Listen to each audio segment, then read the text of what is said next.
Hello दोस्तों, स्वागत है आप सबका मेरे चैनल पवन बायो क्लासेस में। और आज इस वीडियो में हम लोग जिस टॉपिक पर बात करने वाले हैं वो है career options and opportunities in agriculture sector after twelfth biology group. Means अगर आप एक ऐसे स्टूडेंट हैं जिन्होंने जस्ट ट्वेल्थ पास आउट किया है या फिर ट्वेल्थ में हैं और अपना करियर एग्रीकल्चर सेक्टर में बनाने की तैयारी कर रहे हैं या फिर उसके बारे में सोच रहे हैं, तो आपके पास क्या-क्या करियर ऑप्शंस हो सकते हैं, क्या-क्या आपके पास अपॉर्चुनिटी हो सकती हैं, इस बारे में हम लोग आज इस वीडियो में बात करेंगे। तो आइए शुरू करते हैं। तो सबसे पहले हम ये जान लेंगे कि एग्रीकल्चर एक करियर ऑप्शन कैसा है, ठीक है? तो agriculture is the backbone of Indians economy. Economy जो इंडिया की है, हम जानते हैं कि भारत एक कृषि प्रधान देश है। तो जो एग्रीकल्चर है वो इंडिया की जो इकोनॉमी है उसकी बैकबोन है, ठीक है? और इसका कंट्रीब्यूशन बहुत ज़्यादा होता है, इनफैक्ट सबसे ज़्यादा होता है फूड प्रोडक्शन और एम्प्लॉयमेंट का जो एरिया है, उसमें इसका कंट्रीब्यूशन तो सबसे ज़्यादा है, okay? Modern agriculture is not just about farming. It includes technology, research, business and innovation. वो पुराना जमाना था कि मतलब एग्रीकल्चर का मतलब सिर्फ खेती करना होता है, तो अब खेती करना नहीं है। जो आज का ज़माना है, मॉडर्न एग्रीकल्चर है, इसमें सिर्फ खेती नहीं आती, इसमें टेक्नोलॉजी भी है, इसमें रिसर्च भी है, बिजनेस भी है और सबसे बड़ी चीज़ की इनोवेशन भी है। After class twelfth biology group, students can explore exciting career opportunities in this growing field. Students जो हैं ये बायोलॉजी ग्रुप से ट्वेल्थ करने के बाद एक उनके पास एक एक्साइटिंग करियर अपॉर्चुनिटी होती है एग्रीकल्चर के सेक्टर में, ओके? बात करते हैं why choose a career in agriculture. हम एग्रीकल्चर को एज ए करियर ऑप्शन क्यों यूज करते हैं? सबसे पहली चीज है कि हाई डिमांड, ठीक है? The agriculture sector needs skilled professionals in biotechnology, food technology and agri business, ठीक है? ये जो एग्रीकल्चर सेक्टर है इसमें कुछ सेक्टर्स ऐसे हैं जैसे कि एग्रीकल्चरल बायोटेक्नोलॉजी, फूड टेक्नोलॉजी या फिर एग्री बिजनेस, इनकी सबसे ज़्यादा हमेशा डिमांड रहती है। दूसरी चीज़ है कि global opportunity, you can work in government sectors, research institutes, private companies and even internationally. आप गवर्नमेंट सेक्टर में भी आपकी सबसे ज़्यादा डिमांड रहेगी, रिसर्च इंस्टीट्यूट्स में भी ज़्यादा डिमांड रहती है, प्राइवेट कंपनीज जो हैं जो कि एग्रीकल्चरल सेक्टर में काम कर रही हैं, और इवन की global level, world wide, international level पर आपकी पहचान बनी रहती है, ओके? एक सस्टेनेबल फोकस की भी यहाँ पर बात होती है कि it helps solve global challenges like food security and climate change. जो ऐसे चैलेंजेस हैं जो कि ग्लोबली अफेक्ट कर रहे हैं लोगों को, जैसे कि आपका फूड सिक्योरिटी हुआ, हाई फूड डिमांड हुआ, क्लाइमेट चेंज हुआ, इन सारी चीज़ों पर जो सस्टेनेबिलिटी है उस पर फोकस बना रहता है। एंड डाइवर्स फील्ड, ये बहुत ही ज़्यादा डाइवर्स फील्ड है, from farming to advanced science like genetics, bioinformatics and agronomy, ठीक है? बात जेनेटिक्स की बात करें, बायोइन्फॉर्मेटिक्स की बात करें, एग्रोनॉमी की बात करें, ये सब जो एडवांस साइंस है इनका एक समझ लीजिए कि कृषि क्षेत्र से लेकर के वहां तक इसकी पहुंच एग्रीकल्चर सेक्टर की हो चुकी है, ओके? बात करते हैं eligibility for career in agriculture. आपके पास क्या एलिजिबिलिटी होनी चाहिए? तो अगर आप ट्वेल्थ में हैं तो आपके पास ट्वेल्थ इन बायोलॉजी ग्रुप या फिर पीसीबी होना चाहिए। फिजिक्स, केमिस्ट्री एंड बायोलॉजी आपके सब्जेक्ट्स होने चाहिए, ठीक है? जो कुछ ऐसे कोर्सेज हैं जिनके लिए आपको एंट्रेंस एग्जाम भी देना पड़ सकता है, और कुछ ऐसे हैं जहां पर आपको डायरेक्ट एडमिशन मिल जाता है आपके ट्वेल्थ के मार्क्स के बेसिस पे। इस सेक्टर में काम करने के लिए जो स्किल रिक्वायरमेंट की अगर हम बात करें, तो सबसे पहला तो आपका इंटरेस्ट होना चाहिए, साइंस और टेक्नोलॉजी में आपका इंटरेस्ट होना चाहिए, कुछ प्रॉब्लम सॉल्विंग स्किल होनी चाहिए, और सबसे इंपॉर्टेंट है कि एक पैशन होना चाहिए आपके अंदर नेचर और सस्टेनेबिलिटी की तरफ। अगर आपको नेचर अट्रैक्ट कर रही है, फौना आपको अट्रैक्ट कर रहा है, प्लांट्स आपको अट्रैक्ट कर रहे हैं और सस्टेनेबिलिटी में भी आप काम करना चाह रहे हो, तो एग्रीकल्चर का सेक्टर आपके लिए सबसे ज़्यादा कहीं स्कोप वाला हो सकता है, ओके? बात करें courses and certificate programs available for class twelfth biology, ठीक है? जो क्लास ट्वेल्थ के बायोलॉजी के बच्चे हैं उनके बाद क्या क्या कोर्सेज अवेलेबल हैं? सबसे पहले जो अंडर ग्रेजुएट कोर्सेज की बात करें तो इसमें आता है आपका बीएससी, ठीक है? तो अगर आप क्लास ट्वेल्थ हैं, आपके पास पीसीबी है, मिनिमम 50% मार्क्स हैं, तो आप बीएससी, बहुत सारे एग्रीकल्चर सेक्टर के कोर्सेज आप ज्वाइन कर सकते हो, जैसे एग्रीकल्चर हुआ, हॉर्टिकल्चर हुआ, फॉरेस्ट्री हो गई, बायोटेक्नोलॉजी हो गया, फिर फूड टेक्नोलॉजी हो गया, ठीक है? इसमें आप बीएससी कर सकते हो। अगर आपको प्लेन कोर्सेज नहीं करना, आप प्रोफेशनल या फिर स्पेशलाइज्ड प्रोग्राम में जाना चाहते हो, तो आपके पास क्लास ट्वेल्थ होना चाहिए बायोलॉजी के साथ, ठीक है? चाहे पीसीएम हो, पीसीबी हो, और एंट्रेंस एग्जाम लेते हैं कुछ ऐसे कोर्सेज, कुछ ऐसे कोर्सेज के लिए कुछ इंस्टीट्यूट एंट्रेंस एग्जाम भी लेते हैं, जैसे आपका आईसीआर, एआईईईए है, ठीक है? या फिर स्टेट के कॉमन एंट्रेंस टेस्ट हैं। ठीक है, तो आप जो बीटेक कोर्सेज हैं उनमें आप एडमिशन ले सकते हैं, जैसे आपका एग्रीकल्चरल इंजीनियरिंग हो गया, बीटेक बायोटेक्नोलॉजी हो गया, या फिर फूड प्रोसेसिंग टेक्नोलॉजी हो गई।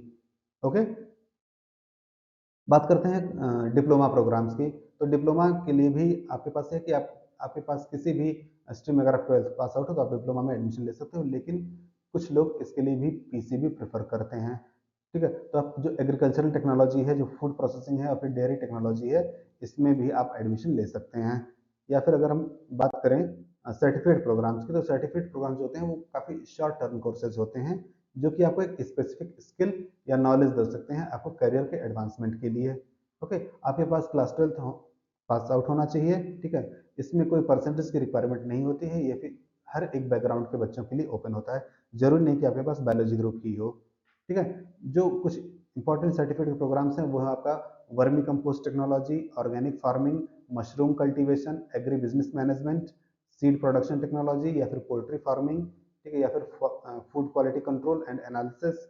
ये कुछ प्रोग्राम्स हैं जो कि काफ़ी ज़्यादा ट्रेंड में चल रहे हैं आजकल। एंड अगर हम एक पॉपुलर प्रोग्राम्स के डिटेल की बात करें तो ऑर्गेनिक फार्मिंग जो होती है, जिसमें कि सस्टेनेबल फार्मिंग की जाती है, ठीक है, और क्रॉप का मैनेजमेंट किया जाता है। जो मशरूम कल्टीवेशन है, इसमें आपको सिखाया जाता है कि कैसे एक प्रॉफिटेबल मशरूम फार्मिंग का बिजनेस किया जाए। और एग्री बिजनेस मैनेजमेंट मीन्स जो हमारी एग्रीकल्चर की मार्केटिंग है, एंटरप्रेन्योरशिप है एंड लॉजिस्टिक्स है, ठीक है, इम्पोर्ट एक्सपोर्ट आदि की चीज़ें हैं, उन सब चीज़ों को मैनेज करना सिखाया जाता है। ओके, बात करते हैं कि कुछ ऐसे एंट्रेंस एग्जाम्स जिनके लिए वजह से आप एग्रीकल्चर कोर्स में एडमिशन ले सकते हैं। तो जो नेशनल लेवल के एग्जाम्स हैं, ऑल ओवर इंडिया के जो एग्जाम्स होते हैं वो हैं आपके ICAR, AIEA, ठीक है, और वो भी यूजी के लिए, मेनली यूजी के लिए। ओके, जिसका Indian council of agriculture research इसको कंडक्ट कराता है। ठीक है, अगर हम स्टेट लेवल की बात करें तो हर स्टेट के कुछ कॉमन एंट्रेंस टेस्ट होते हैं। ठीक है, जैसे आपका यूवी CATET है, ठीक है, या फिर KEAM है, या फिर EAM CET है, और भी बहुत सारे हर स्टेट के अपने अलग अलग एंट्रेंस एग्जाम होते हैं। कुछ यूनिवर्सिटी लेवल के एग्जाम है कि आप जिस यूनिवर्सिटी, स्पेसिफिक यूनिवर्सिटी में एडमिशन लेना चाहते हो, वो यूनिवर्सिटी अपना खुद का एग्जाम कंडक्ट कराती है। और कुछ प्राइवेट यूनिवर्सिटीज़ हैं जो कि आपका डायरेक्ट एडमिशन ले लेती हैं आपके जो उस पर्टिकुलर प्रोग्राम में। कुछ यूनिवर्सिटी ऐसी हैं, एक चीज़ यहाँ पर खास नोट करने वाली है, कुछ यूनिवर्सिटीज़ हैं जो कि नीट जो आपका स्कोर होता है, जो कि मेनली मेडिकल में एडमिशन के लिए लोग बच्चे जो एग्ज़ाम देते हैं, नीट का जो होता है, तो नीट का जो स्कोर होता है उसको भी कुछ लोग कंसीडर कर लेते हैं एक्स्ट्रा वेटेज के तौर पे। ओके, बात करते हैं कि जो करियर ऑप्शंस हैं, ठीक है, ये तो आपके कोर्सेज के बाद आपके पास क्या क्या करियर ऑप्शंस हो सकते हैं। ठीक है, तो अगर हम गवर्नमेंट जॉब की बात करें तो आप एग्रीकल्चरल ऑफिसर हो सकते हैं, हॉर्टिकल्चर इंस्पेक्टर हो सकते हैं, या फिर रिसर्च साइंटिस्ट बन सकते हैं। कॉर्पोरेट सेक्टर की बात करें तो एग्री बिजनेस मैनेजर हो सकते हैं, या फिर एग्री मार्केटिंग एग्जीक्यूटिव हो सकते हैं, या फिर क्वालिटी कंट्रोल ऑफिसर हो सकते हैं आप। R&D, रिसर्च एंड डेवलपमेंट की बात करें तो आप एक बायोटेक्नोलॉजिस्ट के तौर पे काम कर सकते हैं, आप एक प्लांट जेनेटिसिस्ट के तौर पे काम कर सकते हैं, या फिर सॉइल साइंटिस्ट के तौर पर भी काम कर सकते हैं। एजुकेशन एंड एकेडमिया, ये सबसे ज़्यादा पॉपुलर चीज़ें होती हैं जिसमें कि आप एज ए लेक्चरर या प्रोफेसर या फिर एक्सटेंशन ऑफिसर के तौर पर भी काम कर सकते हैं। सेल्फ एम्प्लॉयमेंट एंड एंटरप्रेन्योरशिप, ये चीज़ है जो कभी, ये सेक्टर ऐसा है जो कि एग्रीकल्चर सेक्टर में कभी भी फ्लॉप नहीं होता। ठीक है, जिसमें कि आपका ऑर्गेनिक फार्मिंग, एग्री स्टार्टअप्स और एग्री काउंसलिंग, ये 3 चीज़ें हैं जो कि सबसे ज़्यादा ट्रेंड में चलती हैं। ओके, इमर्जिंग फील्ड्स की अगर हम बात करें एग्रीकल्चर में क्या क्या फील्ड्स इमर्जिंग चल रहे हैं, सबसे पहला है प्रिसीजन एग्रीकल्चर मीन्स आप ड्रोन्स का, आर्टिफिशियल इंटेलिजेंस का और सेंसर का इस्तेमाल करते हैं स्मार्ट फार्मिंग के लिए। ओके, जो एग्रीकल्चर बायोटेक्नोलॉजी है जिसमें कि आप GM क्रॉप्स, ठीक, जो जेनेटिकली मॉडिफाइड क्रॉप्स हैं उन पर आप काम करते हो। एंड सस्टेनेबल पेस्टिसाइड्स, ऐसे सस्टेनेबल प्रैक्टिसेस, ऐसे काम करते हो कि जो हमारा एग्रीकल्चर हो रहा है वो एनवायरनमेंट को कम से कम नुकसान पहुंचाता हो और ज़्यादा से ज़्यादा हमें प्रॉफिट देता हो। उस प्रैक्टिस पर भी आप काम कर सकते हैं। ओके, जो एग्रीकल्चरल इंफॉर्मेटिक्स है means data driven agriculture using software and AI। तो जो अलग अलग सॉफ्टवेयर्स हैं या फिर आर्टिफिशियल इंटेलिजेंस है, उनका यूज करके आप एग्रीकल्चर को कैसे आगे बढ़ा सकते हैं, या भी एक ट्रेंड है। और सबसे जो आजकल मैनेजमेंट के जो ट्रेंड चल रहे हैं जो कि आपका एग्री बिजनेस मैनेजमेंट है। ठीक है, जिसमें कि आप जो एग्रीकल्चरल प्रोडक्ट्स हैं उनकी मार्केटिंग और उनकी मैनेजिंग आप कर सकते हो। ओके, बात करते हैं स्कॉलरशिप एंड फाइनेंशियल एड्स की।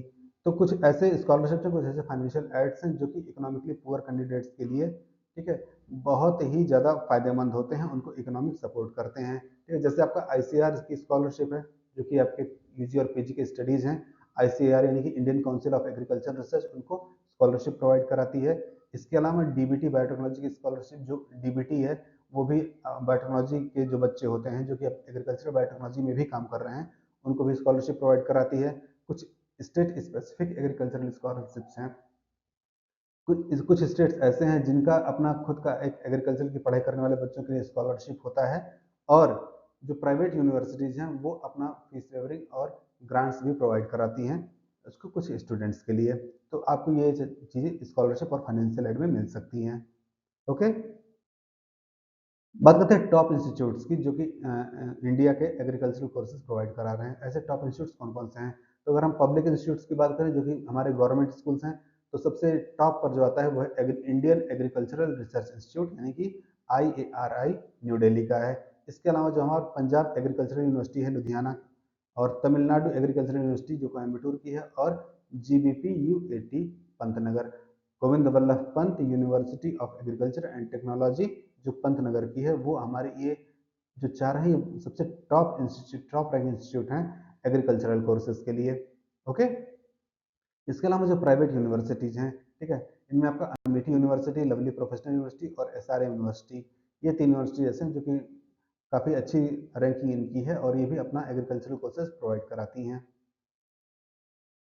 बात करते हैं how to plan your career path. Agriculture sector में कैसे अपना प्लान करें अपना करियर पाथ बनाने के लिए। सबसे पहली चीज़ क्या है? Research the course and institutes you are interested in. सबसे पहले तो आपको जानना होगा कि आप किस कोर्स में सबसे ज़्यादा इंटरेस्टेड हो, किस इंस्टीट्यूट से आप पढ़ाई करना चाह रहे हो। आपको अपना खुद का इंटरेस्ट पहचानना होगा। सेकंड है कि आपको prepare for the entrance exam if required. जिस इंस्टीट्यूट में आप पढ़ाई करना चाह रहे हो, अगर उसके लिए किसी एंट्रेंस एग्जाम की ज़रूरत है तो आपको उसके लिए प्रिपेयर करना होगा। And look for scholarship to reduce financial burden, ठीक है। आपको हमेशा स्कॉलरशिप को ध्यान देना होगा जो आपका फाइनेंशियल बर्डन है उनको कम करने के लिए। And explore internships and workshops during college for practical experience, ठीक है। कॉलेज के दौरान अपने प्रैक्टिकल एक्सपीरियंसेस के लिए, ठीक है, आपको वर्कशॉप्स और इंटर्नशिप जहां तक पॉसिबल हो उतना आपको एक्सप्लोर करना चाहिए। And network with professionals in the field of guidance and mentorships, ठीक है। गाइडेंस के लिए हमेशा आपकी जरूरत पड़ेगी एग्रीकल्चर फील्ड में, मेंटरशिप की भी हमेशा जरूरत पड़ेगी आपको एग्रीकल्चर सेक्टर में। तो उसके लिए जितने भी प्रोफेशनल्स हैं, जितने भी आपके टीचर्स हों, रिसर्चर्स हों, साइंटिस्ट हों, यंग प्रोफेशनल्स हों, मेंटर्स हों, उनसे आपको नेटवर्क अपना स्ट्रांग करना पड़ेगा। Okay, tips for success in agriculture sector. आप एग्रीकल्चर के सेक्टर में अगर आप करियर बना रहे हो तो आपके लिए सक्सेसफुल होने के लिए क्या क्या टिप्स हैं। तो सबसे पहली चीज़ है कि stay updated with new technologies and innovation in agriculture. जो एग्रीकल्चर में नए नए टेक्नोलॉजीज हैं, जो इनोवेशंस हो रही हैं, उनसे आपको अपडेट रहना होगा। Join professional organisations like the Indian society of agronomy. आपको जो प्रोफेशनल ऑर्गेनाइजेशंस हैं उनको आपको ज्वाइन करना होगा। Gain hands on experience through internship. जो इंटर्नशिप होती हैं उनके थ्रू आपको नए नए आपको हैंड्स ऑन एक्सपीरियंस लेना होगा, प्रैक्टिकल नॉलेज आपको लेनी होगी। और सबसे बड़ी चीज़ आपको हायर स्टडीज को कंसीडर करना पड़ेगा, चाहे वो MSc हो, MTech हो, PhD हो, ठीक है, ताकि आपके पास और ज़्यादा करियर के ऑप्शंस बन सकें। और आपको सॉफ्ट स्किल्स डेवलप करनी होगी, जैसे कि आपका कम्युनिकेशन हुआ, लीडरशिप हुआ, टीम वर्क हुआ, ये सारी चीज़ें जो सॉफ्ट स्किल्स हैं उन वो आपको डेवलप करना पड़ेगा, ताकि आप कम्युनिकेट कर सको, चीज़ों को सीख सको, समझ सको, अपना नेटवर्क स्ट्रॉन्ग कर सको और आगे बढ़ सको। ओके, एज द कंक्लूजन अगर हम बात करें तो agriculture offer a wide range of opportunity for students with a biology background. अगर आप बायोलॉजी बैकग्राउंड से हैं तो आपके पास एग्रीकल्चर सेक्टर में बहुत ही वाइड अपॉर्चुनिटी है। इसके अलावा with dedication and the right knowledge you can make a meaningful contribution in field. अगर आपका डेडिकेशन है, आपका नॉलेज सही है, आपके पास हैंड ऑन एक्सपीरियंस है, प्रैक्टिकल नॉलेज है, तो आप काफ़ी ज़्यादा कॉन्ट्रीब्यूशन कर सकते हो इस फील्ड में। इसके अलावा start planning your career in agriculture today and be a part of the solution of global challenges like food security। अगर आप अभी से प्लानिंग कर रहे हैं करियर सेक्टर में, एग्रीकल्चर सेक्टर में, तो आप ऐसे बहुत सारे सस्टेनेबल चीज़ें हैं, सस्टेनेबल ग्लोबल प्रॉब्लम्स हैं जिनको कि आप चैलेंज कर सकते हो, ठीक है, उनका सॉल्यूशंस निकाल सकते हो। जैसे फूड सिक्योरिटी हुआ, हाई फूड डिमांड हुआ, ठीक है, क्लाइमेट की जो सिक्योरिटी है वो है, तो इन पर आप काफ़ी अच्छे से काम कर सकते हो। ओके, तो दोस्तों इस वीडियो में बस इतना ही। अगर ये वीडियो आपको अच्छा लगे तो इसे अपने दोस्तों के साथ भी शेयर करिए, और हमेशा याद रखिए कि be stronger than your strongest excuse. तो फिर मिलते हैं अगले वीडियो में। Till then take care and good bye.